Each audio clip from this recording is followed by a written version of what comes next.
Can you see the two pictures behind me?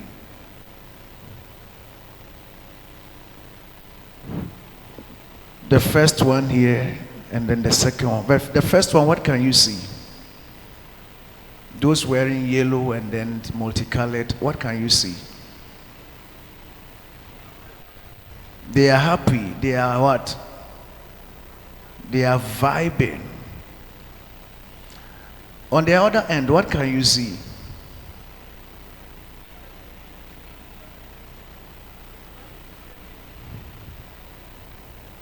So, these are real experiences in marriage. When you take two different marriages together,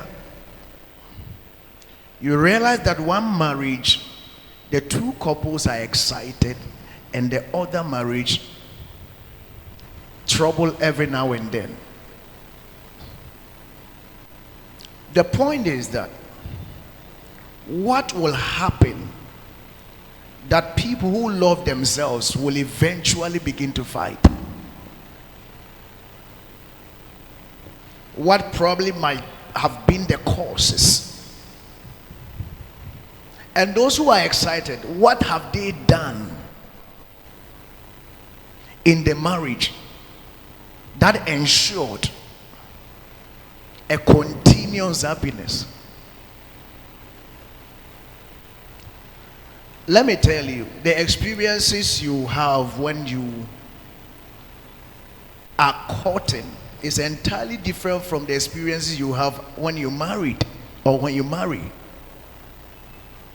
They are two different experiences. So, to the benefit of those who have not yet married, it is very, very important to note certain things down before you get into it. Very, very important. I talked about romantic love, sensation last week. And I remember I talked about love tank. Love tank. The point is that right after you have married, some people dare start very early, okay, with a euphoric feeling for each other, which I call the romantic feeling or romantic love, lasts for 2 years in marriage. And the others whose own last earlier than even 2 years. But at most, the romantic love in marriage will take about 2 years for it to elapse, where the feelings you have for yourself will no more be there. What then will happen after there is no more feelings for each other? That is when knowledge must be applicable. The things you learned before you married, the things you learned when you married, before that period, that was the very time those knowledge are needed. But if you marry without having any knowledge concerning the fact that the romantic love have a period it will elapse, when it gets to that period, you have trouble. You have trouble with your spouse, because the very thing that connected the two of you is no more there. The feeling you claim is the love will no more be there. Those who are married will testify to this.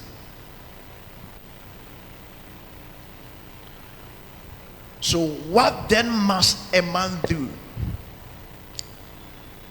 When we say love, love is actually a responsibility.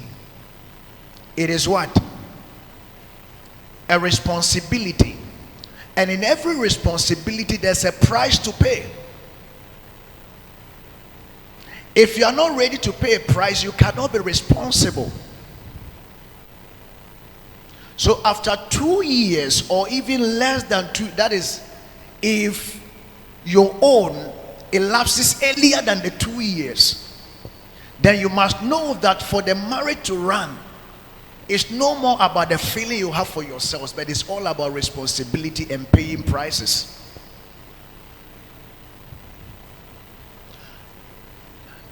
There are things to do to even bring back the feeling you have for yourselves. And very soon I'll be making mention of those things. Once you get to that, there are things you have to do to bring back alive the feelings you have for yourselves. And those feelings can only come back when you have taken responsibility for certain things and paying price for it. When you see a marriage working effectively and running so well with few issues, it is not by chance. People marry and they leave their marriages to chance.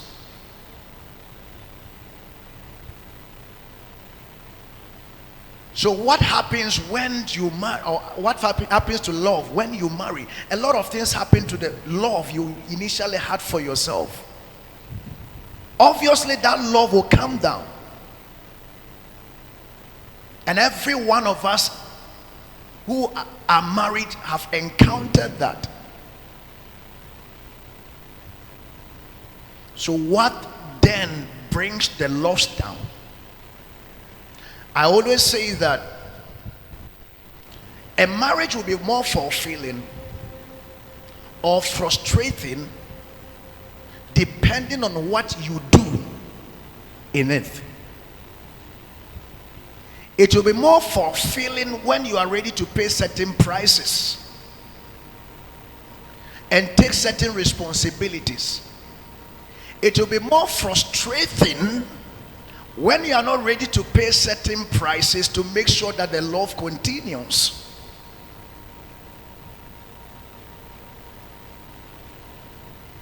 Are we here? Yes. But the reason why a lot of people go into sequences of crisis is because they are not ready to be responsible. The first thing I want to talk about has to do with broken trust. Amen. Broken trust has a connection with the depletion of the love tank or tank you have had in the marriage. Remember, I said the love you have for yourself will grow to a level, but there are things you must do to maintain it or to keep it rising, and there are things when you do it will deplete. And one of the things that depletes the love tank is when there's a broken trust. Is when there's what? One of the difficult things to restore in life is what? Is trust. Trust is one of the difficult things to restore when it gets broken. There are so many things you can restore, but when it comes to trust, it's one of the difficult things.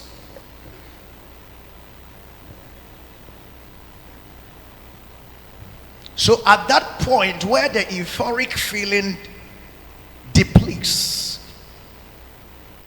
trust for each other will continue on refreshing the love. But when trust is broken, gradually the gauge of your love tank will begin to reduce. It will begin to reduce. And what are some of the things that breaks trust? Can you mention some of them? Lies. Lies. Let me be hasteful to say this. You see, whatever you are not able to work on in the relationship, it will be very difficult to work on it when you marry. And trust is one of those things. You think that your partner is a grossful liar. He doesn't keep his word. And you know it.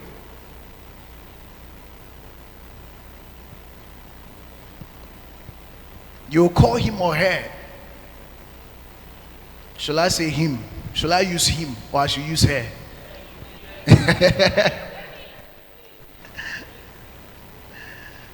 Amen. Him and her who are fond of lying.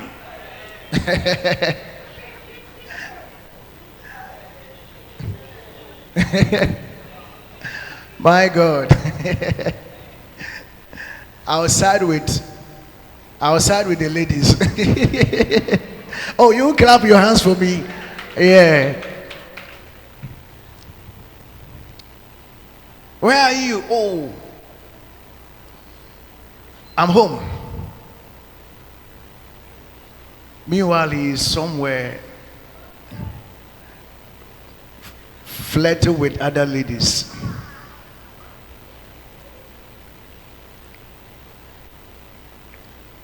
A very typical liar. And you see, in marriage, the moment you lie for the first time and you are caught and you ask for forgiveness and you lie the second time, it will be very difficult for your partner to believe you. So one of the things married couple should give attention to is in the area of lies. Truth will strengthen the trust you have for each other. Lies will break that trust. It will break that trust. And you definitely know the end result of a broken trust.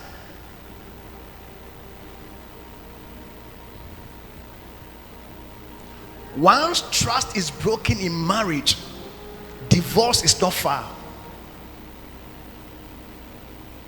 Divorce is not what? It's never far. So after the romantic period, for the marriage to keep on running, the two must be intentional in building up trust for each other. Of course, building of trust must begin in courtship. It must begin there, into the marriage. Into the marriage. How many of us know? I mean, many of us know gravels, the one we use for coal tar. What was the name? The white one. It's chippings, right? Where do we break down chippings? At the quarry, is it always close to a town or is far from the town? Why?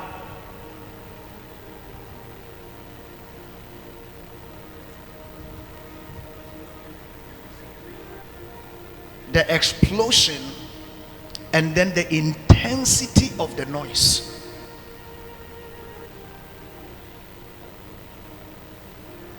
You see, there are things that must be done in the courtship period to reduce the noises in your marriage. There are things that must be done during the courtship period to reduce certain noises in the marriage, and one of those things is the building of trust. We have so many marriages full of noises.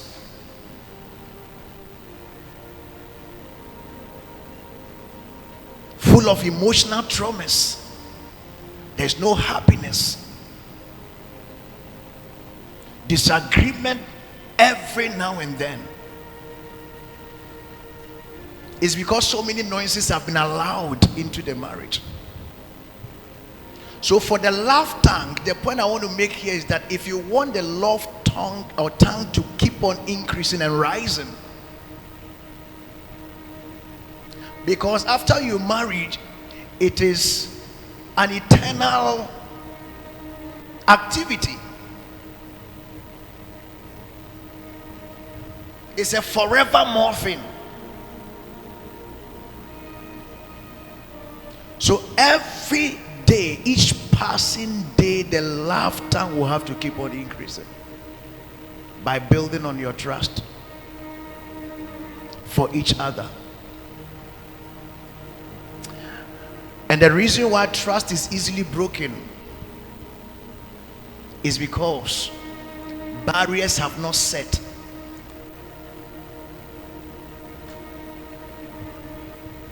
The couples have failed to set barriers for themselves. A lot of marriages are vulnerable because the man has not mounted any barrier around himself. Anything comes, anything goes. Still having communication with exes. Are you aware that having constant communication with your exes can breach and break the trust you have for yourself? Yeah. There are many people married still have connection with their exes. It can break the trust you have for yourself. The trust your partner has for you will be depleted, especially when your partner tells you, quit calling this person, and you keep on doing it.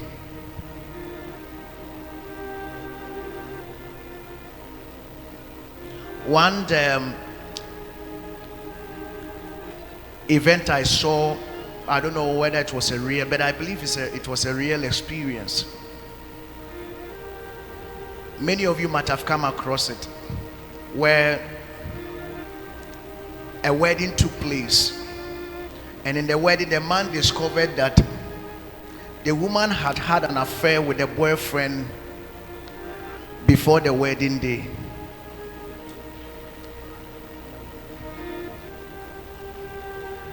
And the woman apparently said to the man that, I'm coming to have my last sex with you and that will be over. I'm going to marry. And you think your man will see this and take it?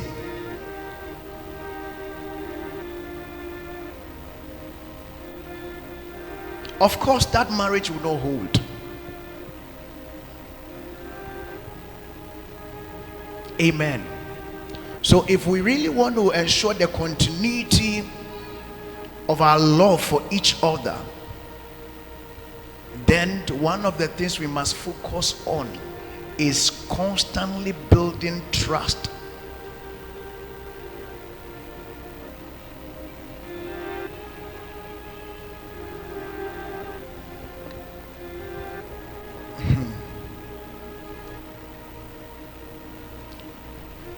You see, I think I've said this here before.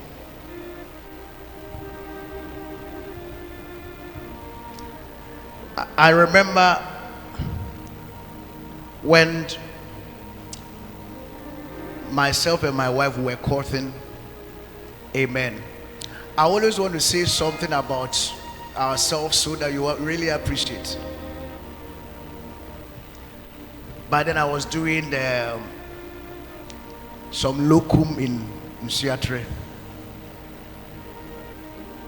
and there was this nurse. Say nurse.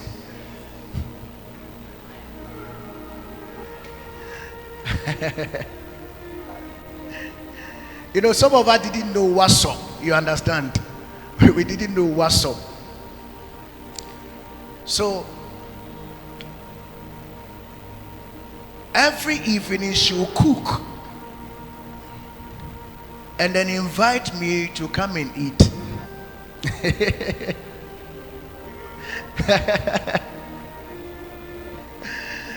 So I didn't see anything wrong with it. So I'll go there and take my supper from there because I was a struggling boy. So I took that as an advantage. At least my supper is catered for. So every evening she'll finish cooking and she'll call me and I'll go. So my wife will call me and I'll be there.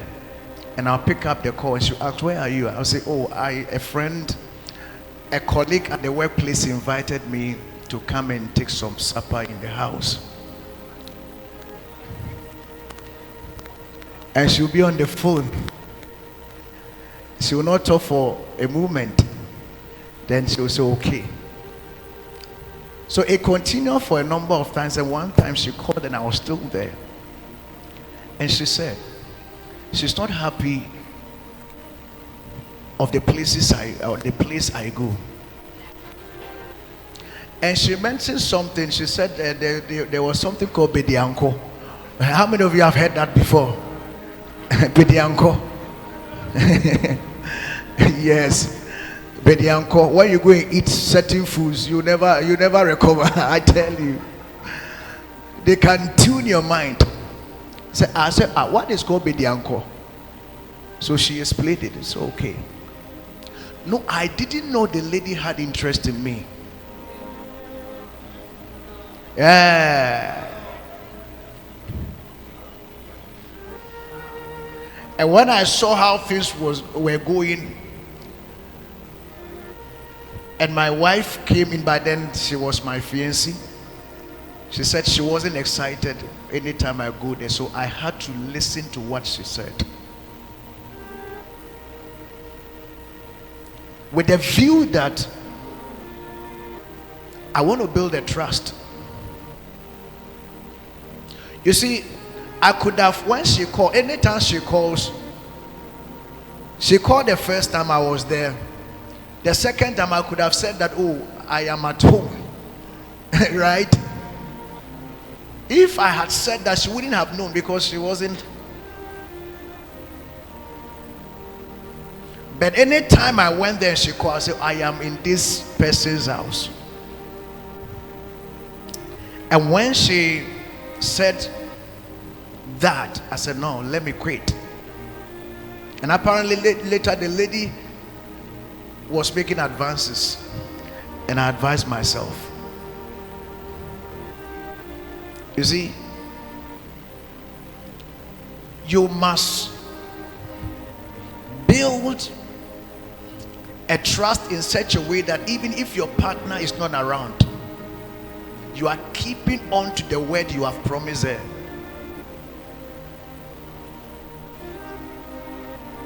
Amen. Yes. So when your partner tells you, I don't want this, you must listen. But if you do the contrary without listening to her, it will be very difficult for trust to be built. Very, very, especially when you are dealing with an opposite sex. Share everything with your partner. Do what? Share everything with them. Don't hide anything from them. The moment you begin to hide things from her and she discovers, she will never believe you and trust cannot be built. Can I give you another one?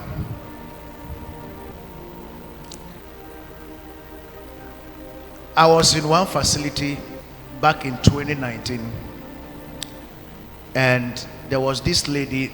She was actually my staff, okay? So she will keep on buying things for me. Say things. Yeah. So I'll be there, she'll buy singlet. The next time she'll buy boxer shorts.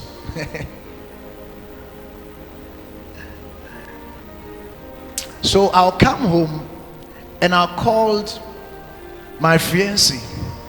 That one of my staff came and gifted me some nice gifts. I love it. I really love that. Nice singlets and then boxer shorts. And he said, eh? And I said, what is wrong with that? A staff coming to you. So I personally didn't see anything wrong with that. You see, I'm telling you how you must build trust, where you don't have to hide anything from your partner. That you tell him or her everything as it is. So I told her, oh, for this it is nothing. And the lady in question, I never expected she could make any advance on me. Until the day our wedding invitation came out.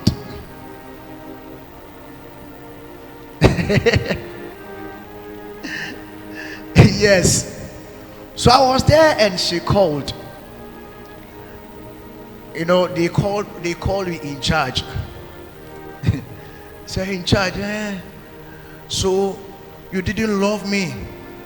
So I thought the gift you were giving to me, apparently my staff usually, when you are a hardworking staff and doing well, it is a habitual thing. I call you secretly and I give to you. So some of the time I give an envelope, I give something as a gift. I don't do it open. So she thought she was the only person I was doing that for.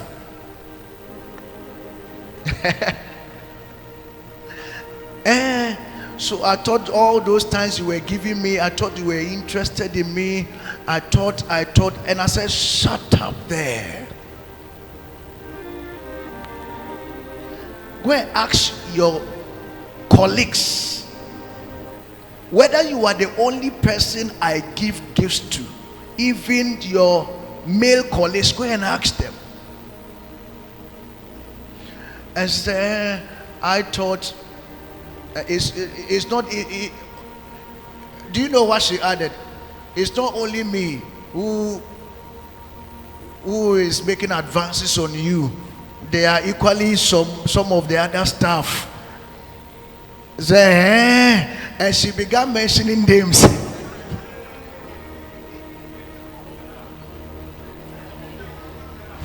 My God. I said, really?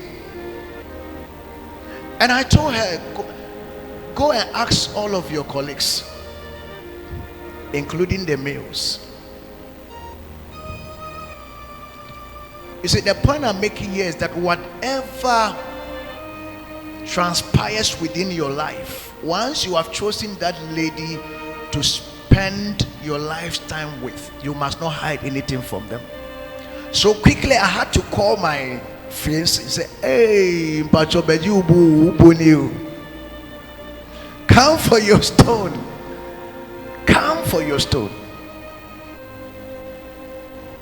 And that trust has been built and built and built over and over and over. You see, when you build such a trust in courtship into marriage, and you are a man and you go out and spend some time there, your wife will not be thinking otherwise. Your wife will never be worried. Mikuno say o she oni obabi shebabi o mikuno, what might be transpiring there, because it had happened before. Amen. So be transparent. To build trust, you must be transparent.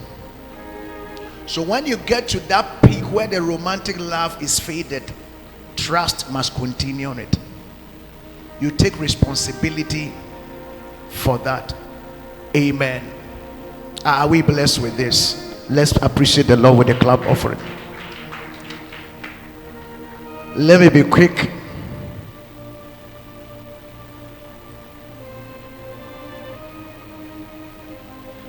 I remember a couple telling me that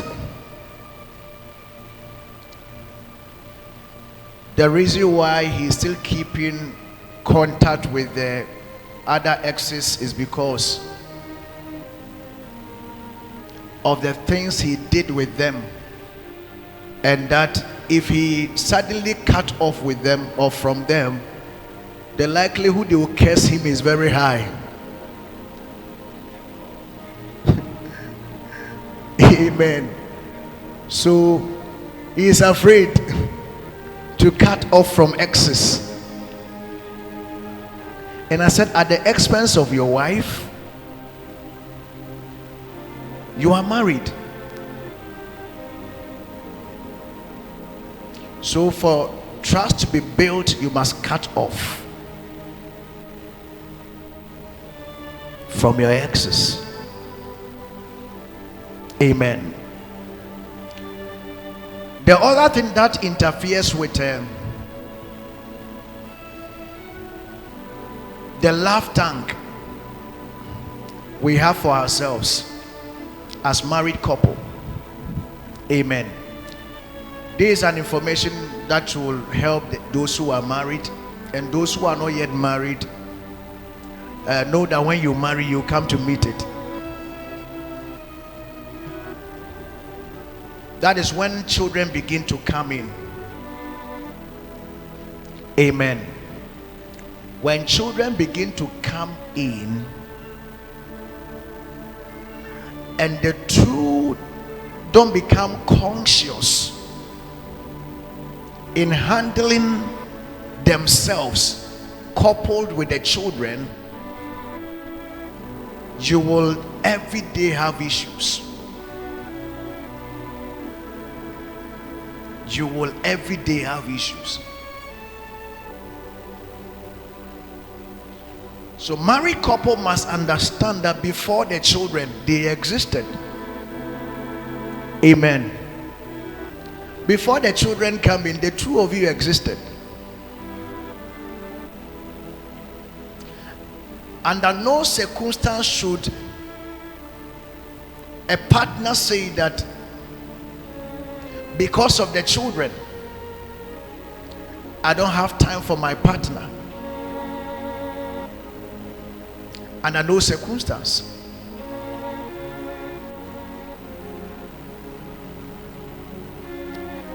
The point is that when it comes to training and raising children, it is a dual responsibility.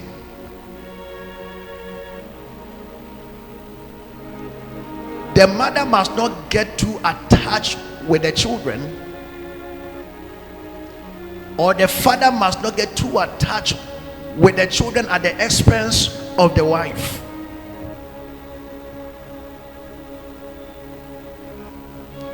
Many a times, the women, the responsibilities are so huge.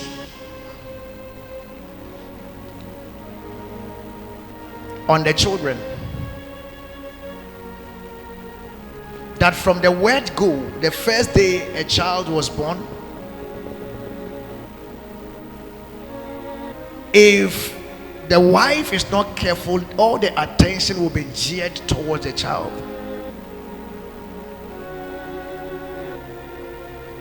So even in the night, at the night, when the man wants to get closer, the married couple here, are you witnesses? Where the wife will go and sleep somewhere with the children, and then the husband will be sleeping somewhere.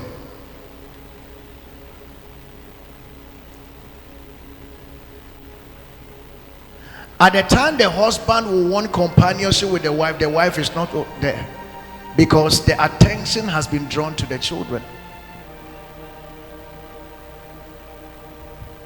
So when it continues like that, you might not experience this until you have brought forth children.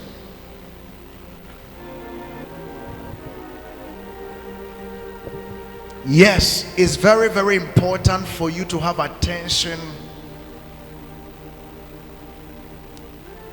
gearing toward your children, but not at the expense of your spouse. So many of the things begin to deplete because the attention has been drifted. It's been drifted. Everything, the children, everything that. And some of the times we think that marriage is all about children, which goes beyond that. That when people marry and they don't even give birth, they become so worried. There is actually a purpose for God bringing the two of you together beyond childbearing. Beyond it. So when children come in, the attention must not be geared towards them. When they don't come in, the attention must not be geared towards the fact that they have not come. When they come, we tend to think more about them than us. When they don't come, we tend to think more about that than us. So we must understand this. Let me be quick on the few things I have to say. The other things has to do with our professions. These are realities that dawn on us when we marry. Some of the times our attentions are drifted toward our professions, the work we do, that we don't anymore have time for our partners.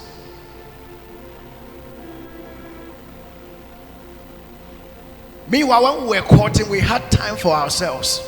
You know, so yeah.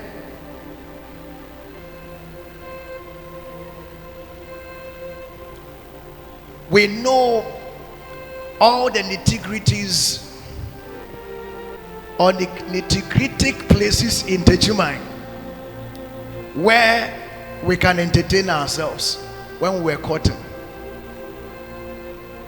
But now we are married, all the excuses have been our profession, our work. Oh, we don't have time. We are tired. Once we come from work, I'm tired. I'm exhausted. We can't talk. So we must know this, especially those of us who are married, not to use our professions and our work as a reason why we cannot build companionship. Amen. Yes. So let's take note of that. The other thing has to do with money. Amen. Money. When there is no money in the marriage, it will be hell. Amen. That is why before you marry, you must make sure that you are financially stable. The other time, I was just thinking through, I was like, even those of us who are married and are working, it'll be easy. Yeah. It's not easy at all. When there's no money at home, the love will vanish. It will. So every married couple must make sure they have worked hard to make sure there's money at home. The man must work hard. I'm always on the men, because everything starts and ends with you. You must provide for the home. You must make sure that financially you are doing well, because you are not to depend on your wife's money. You are not to depend on your wife's money. I would even wish that every husband don't even ask the wife, how much do you receive at the end of the month?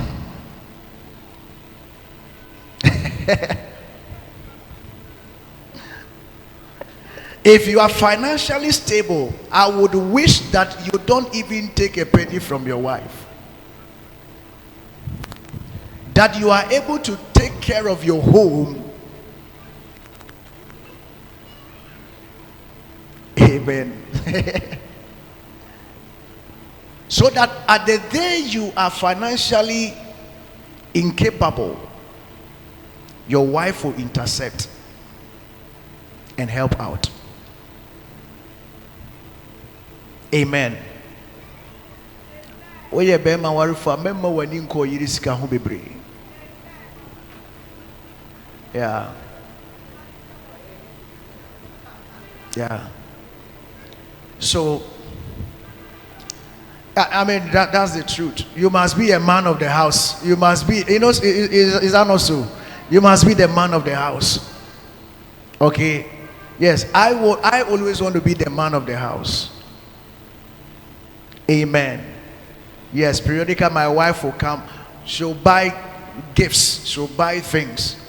Okay, the money you have, you can use it to buy some things for me. As for those ones. But when I become financially unstable, she knows. So she comes in and support. But the point I'm making here is that you must make sure there's money at home.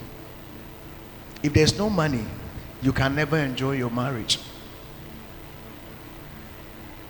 And for those of you who have not yet married, the gentlemen, please make money. Make money before marrying, so you don't suffocate your home. Yes. Because you have school fees to pay. You provide food for the home. You have families to attend to because they will be calling you. You have to do your wife some show. Send her to. You understand? Yeah. So money is the reason why a lot of marriages are struggling. Amen. Yes, so you must make sure that financially you are stable. You are stable. Understand one particular church, before, if you're a gentleman, before you marry, they must go and see where you stay, which house you are staying in. Is it a single room? If it is a single room, you will not be allowed to marry.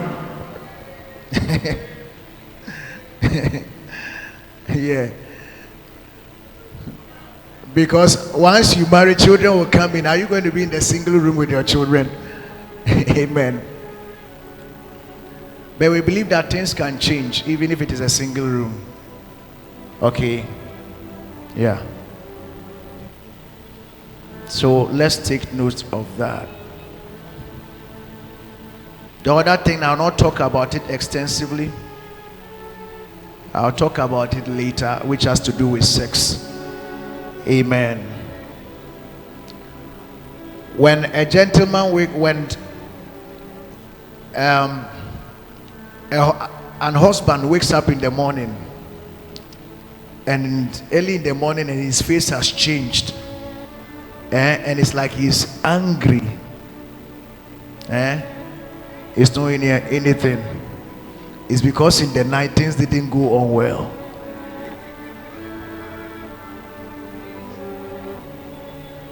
So those of you who are at work with your colleagues who are married, when they come and their face is some way, know that